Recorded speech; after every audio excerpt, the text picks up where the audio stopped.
ഒരടിപിടി ഉണ്ടായാൽ ആരാദ്യം തല്ലിയെന്നാരും ശ്രദ്ധിക്കില്ല. അടികൊണ്ട് ആരാണ് അവിടെ ആദ്യം വീണതെന്ന് എല്ലാവരും ശ്രദ്ധിക്കൂ. ആരെ കൊല്ലാൻ വേണ്ടിയാണോ എന്നെ വിളിപ്പിച്ചത്, അവനെ കൊല്ലാതെ ഞാൻ തിരിച്ചു പോവില്ല. ആ സ്ഥലം ഏതാണെങ്കിലും എവിടെയാണെങ്കിലും അവിടെ പോയി ഞാൻ കൊല്ലും. അലകൾ കാത്തിരിക്കുന്നത് തീരത്തെ പുൽകാണ്.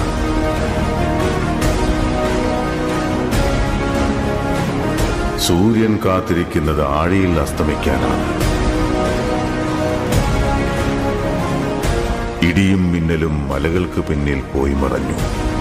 എന്നെങ്കിലും തിരിച്ചു വരാനായി. വിധി പോലും വിറച്ചുപോയി.